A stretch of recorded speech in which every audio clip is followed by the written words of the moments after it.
Oke, jadi BenQ ngirimin kita sebuah proyektor yang katanya ini udah kelas sinema, udah kelasnya bioskop. Karena resolusinya udah 4K, aspek rasionya 16:9, terus dia juga memiliki sertifikasi DCI-P3 95% dan juga sudah support dengan XDR. Kalau dari spesifikasinya udah home dream impian banget. Tapi apakah benar sesuai dengan klaimnya? Di video kali ini akan kita buktikan.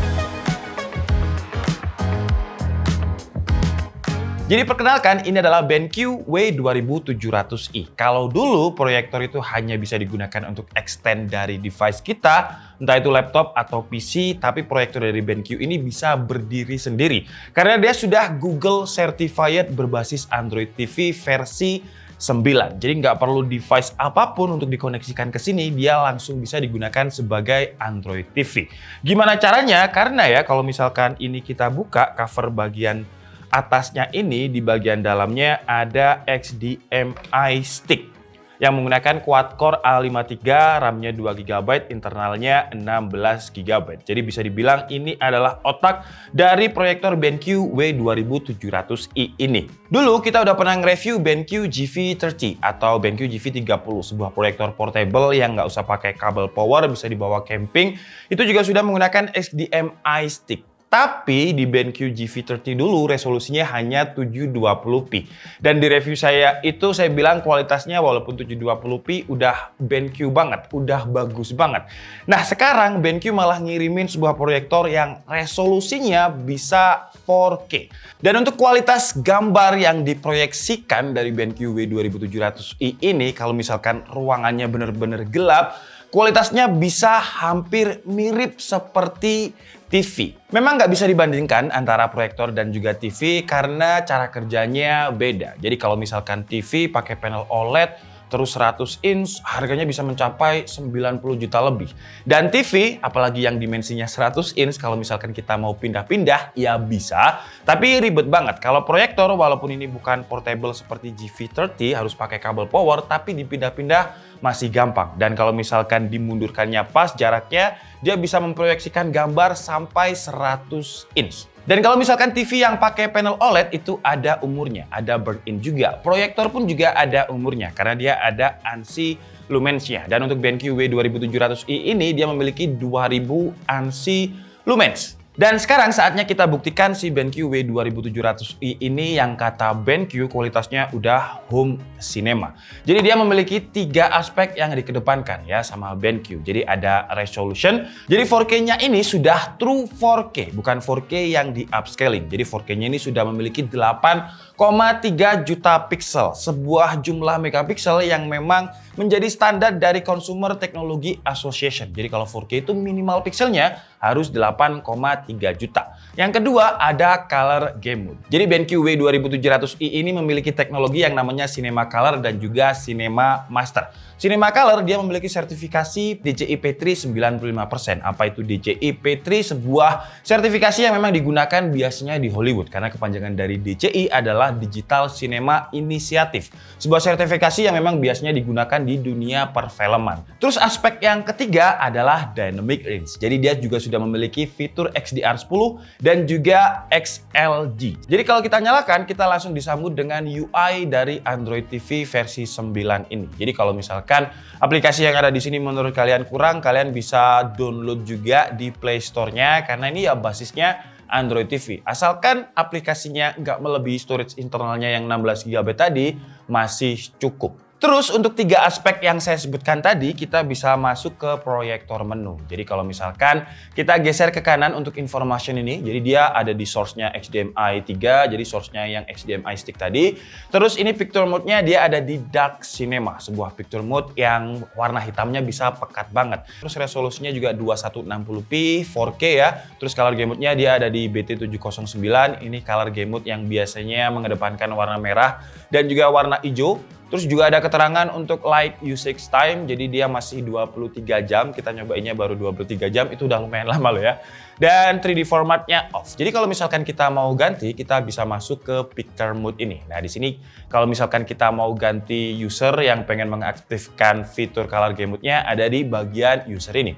Cuman pergantiannya ini agak butuh proses ya. Kira-kira 5 detik lah itu tadi. Jadi kalau misalkan kita udah pilih picture mode-nya ada di user dan kita pilih menu advance, di sini akan ada, nah ini ya, white color game mode-nya on. Terus juga ada dynamic iris, ini kita bisa set dari off, low, middle, dan juga high. Jadi dynamic iris ini adalah untuk memperbesar kontras rasionya. Jadi warna hitamnya akan lebih pekat. Jadi ini kita high aja. Terus ada color temperature, color management, ada cinema master. Dan kalau misalkan kita memutar konten yang memang sudah 4K XDR, picture mode-nya akan langsung auto adjust. Jadi dia akan langsung memilih 4K XDR. Contohnya kalau misalkan kita putar film Shang-Chi ini aja ya, yang paling baru di Disney. Kalau kalian belum nonton, saya rekomendasikan nonton aja dan saya nggak mau spoiler karena dia akan nyambung ke Doctor Strange, terus nanti ada Captain Marvel. Weh, itu spoiler namanya ya. Udah cukup sampai di situ ya. Nah ini sekarang kita bikin gelap ya, walaupun nggak gelap-gelap banget karena sekarang sore jadi masih ada cahaya yang masuk dari jendela, tapi udah lumayan gelap lah. Dan kalau kalian lihat ya, entah mata kalian bisa lihat atau enggak, tergantung device kalian juga nanti. Tapi di sini kalau misalkan saya lihat secara langsung, kalau kalian lihat detail wajahnya ini untuk sebuah proyektor, detail sharpnya, brightness-nya, tajamnya itu dapat banget tuh ya. Tekstur wajahnya itu biasanya proyektor lain nggak kayak gini. Dia biasanya screen bleeding. Apalagi kalau yang warna hitam gitu ya. Warna hitamnya di proyektor itu biasanya kalau misalkan panel itu anggapannya kayak panel TN lah. Jadi ada semacam screen bleedingnya. Tapi kalau ini enggak. Dan seperti yang saya bilang tadi, kalau misalkan kita masuk ke konten yang memang sudah support XDR, dah picture mode-nya akan otomatis ke XDR seperti ini. Terus kalau misalkan kita pilih white color game mode-nya on, ini kan kalau kalian lihat suasananya kayak agak kebiru-biruan ya, agak-agak sinema gitu. Cuman kalau misalkan white color game mode-nya ini kita off kan, kontrasnya akan tinggi banget. Jadi kayak lebih detail gitu. Dan kalau misalkan perpindahan ini sama seperti tadi di mode user, dia butuh waktu sekitar 4-5 detik lah. Dan kalau kalian lihat sekarang warnanya agak berubah. Jadi kebiru-biruannya agak hilang, sekarang kontrasnya lebih tinggi. Jadi antara gambar yang terang dan gambar yang gelap ini ya, dia lebih terlihat gitu. Kenceng juga tapi ya. Wow, lumayan kenceng suaranya untuk ruangan yang 4x4. Dan kalau kalian lihat ya, wah, yang saya suka tuh dia itu smooth terus warna hitamnya itu pekat gitu.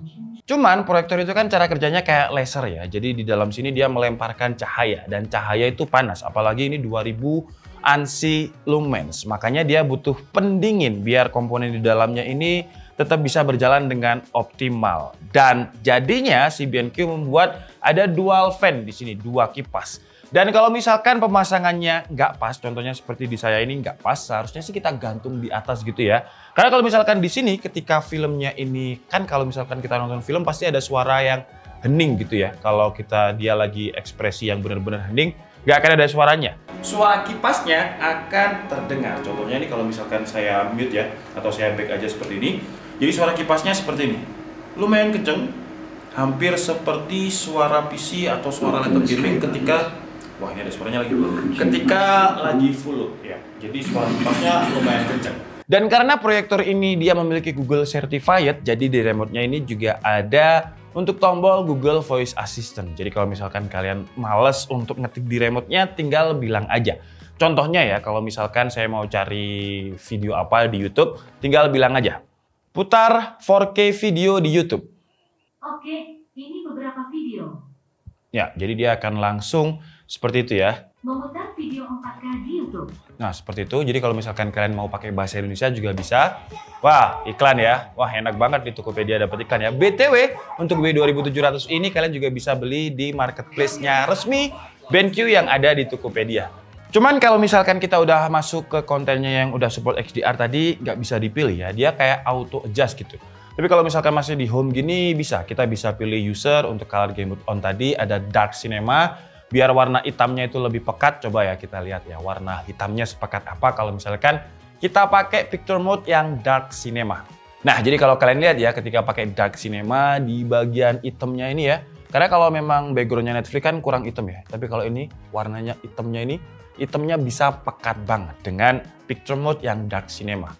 Terus juga ada cinema biasa, VVTV, dan bright. Kalau bright ini saya udah coba tadi dan menurut saya sih ini digunakan untuk di presentasi yang ruangannya nggak terlalu gelap. Tom, coba Tom, tolong Tom. Nah ini kan bright ya, kita coba nyalakan. Nah, jadi kalau misalkan ruangan kita masih ada cahayanya, di mode bright ini masih bisa dilihat. Terus kalau misalkan di mode cinema ini warnanya bisa lebih cinema, ranah-ranah sinematik gitulah.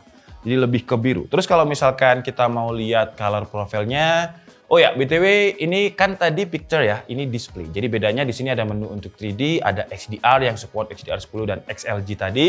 Terus juga ada beberapa menu seperti projector position. Jadi kalau misalkan kalian taruh di bawah, bisa tes di bawah. Terus juga ada kalau misalkan di atas, bisa set di atas. Terus juga ada bahasa dan berbagai macamnya di sini. Terus selain HDMI stick tadi, di dalam paket pembeliannya kita juga dapet remote. Yang remote-nya saya suka banget karena simple. Beda dengan remote smart TV yang banyak banget angkanya yang menurut saya terlalu gede. Ini simple aja. Dia memanfaatkan kursor, terus ya ala-ala TV digital gitulah remote-nya. Dan untuk proyektornya ukurannya kira-kira segini ya. Jadi kalau misalkan kita mau angkat-angkat masih bisa. Walaupun dia nggak portable tapi masih mudah untuk diangkat. Terus di bagian proyektornya ini, kalau misalkan mungkin remote-nya jauh dan kalian pingin atur dari sini langsung, bisa. Jadi di bagian lensanya ini dia mirip dengan lensa kamera. Jadi kita bisa atur fokusnya. Kalau misalkan ngeblur kita tinggal geser aja sambil cari fokusnya seperti apa. Nah ini masih terlalu blur, kita geser dikit lagi. Nah seperti ini, dia udah fokus. Terus kalau misalkan kurang zoom out ya, ini zoom in tapi ya. Kalau misalkan terlalu besar ya bisa di zoom in, kalau terlalu gede tinggal di zoom out. Ini sama juga cara kerjanya tinggal digeser. Terus juga ada lens shift, ini kayak tombol knob ini. Jadi kalau misalkan kurang naik kita bisa angkat, nah seperti ini ya. Kalau misalkan posisinya menurut kalian kurang pas dan remote-nya lagi nggak ada, bisa pakai lensanya ini. Terus di bagian sini juga ada tombol power, ada tombol kursor, back menu, dan juga source untuk memilih source-nya. Karena di bagian belakangnya ini kalau kalian lihat kita bisa pilih beberapa source. Jadi HDMI 3-nya tadi adalah HDMI stick yang sudah terpasang. Terus di sini ada 2 buah HDMI lagi. Misalkan kalian pengen main game, PS5 di proyektor ini bisa memanfaatkan HDMI-nya dan dia HDCP 2.2. 2 HDMI-nya itu ya. Terus di sini ada input VGA juga. Jadi kalau misalkan mau diproyeksikan dengan kabel VGA juga masih bisa. Terus di sini ada port micro USB yang tulisannya service. Ini nggak usah kita otak-atik karena ini adalah bagiannya BenQ. Jadi kalau suatu saat proyektornya rusak, si teknisi dari BenQ akan memperbaikinya dari port yang ini. Terus juga ada port USB Type A lagi 2,5 ampere. Terus ada audio out. Nah audio ini gunanya kalau misalkan kita lihat ruangan home cinema kalian mungkin terlalu besar dan butuh soundbar biar lebih kerasa menggelegar gitu suaranya bisa pakai audio out-nya ini. Oke guys, jadi mungkin cukup segitu aja video review dari BenQ W2700i kali ini. Untuk harganya ya sesuai dengan pepatah ya, ada harga ada rupa. Karena kualitasnya yang hampir menyerupai TV ini harganya jadi lumayan mahal. Harganya sekitar Rp35.250.000. Apakah worth it untuk menggantikan TV dengan harga 30 juta? Menurut saya sih worth it aja asalkan kalian punya ruangannya. Jadi memang ruangan home cinema itu harus diatur sedemikian rupa. Contohnya seperti kain putih yang memang ini digunakan untuk di studio. Terus juga ruangannya harus gelap, terus juga ruangannya itu harus memiliki peredam, ya pokoknya ruangan-ruangan home cinema lah. Karena kalau misalkan kita pakai TV, ya bagus, TV itu kualitasnya bisa lebih bagus dari proyektor memang. Cuman TV itu radiasinya pertama dia langsung ke mata ya, karena LED-nya dia nyala, jadi radiasi ke mata langsung. Kalau proyektor enggak, kalau misalkan kita mau radiasi ya kita liatin lensanya. Tapi buat apa liatin lensanya ya? Jadi kita liatin ke tembok sana langsung. Terus kalau proyektor enaknya dia bisa dipindah-pindah. Jadi kalau misalkan ruangan home cinema kalian mungkin kena hujan bocor gitu ya, bisa dipindahin dulu. Tapi kalau TV ya bisa dipindah, tapi kalau TV 100 inch mungkin butuh 2-3 orang untuk mindahnya. Ribet lah, kalau misalkan ini tinggal diangkat aja. Kalau untuk kelebihannya jelas ya dibandingkan proyektor lain, BenQ ini memang kualitasnya udah oke banget dengan 3 aspek yang dikedepankan tadi. Jadi ada resolusi yang udah true 4K, terus juga ada color game mode yang 95% P3 dan juga sudah support dengan XDR. Sebuah proyektor yang sudah support dengan XDR ya. Jadi kontras rasionya hitamnya bisa pekat banget. Menurut saya itu udah GG banget. Kekurangannya untuk HDMI sticknya ini bukan Android TV yang terbaru, masih Android 9, terus juga quad-core A53, RAM-nya 2, internetnya 16. Jadi kalau misalkan harga 30 juta, tapi HDMI sticknya ini istilahnya otaknya di-upgrade lagi, entah RAM-nya 4 dengan memori internal 32 mungkin ya, kita bisa download hampir mungkin game yang ada di Play Store kita juga bisa download. Karena di Play Store itu juga ada Asphalt 8 kalau misalkan Android yang berbasis TV. Terus kekurangan lain menurut saya adalah kipasnya ya. Di BenQ GV30 itu kipasnya nggak sekenceng ini, tapi kalau yang ini lumayan kenceng banget kipasnya. Kedengar nggak ya? Nah, kira-kira suaranya seperti ini. Tapi kalau misalkan kita putar film atau lagu, kipasnya tadi akan ketutup dengan suaranya. Oke, jadi mungkin cukup segitu aja video kita kali ini. Saya minta maaf kalau ada kesalahan dalam penyampaian informasi. Seperti biasa, kalian bisa mengkoreksinya di kolom komentar. Saya Nika Setiabudi and see you on the next video. Bye-bye!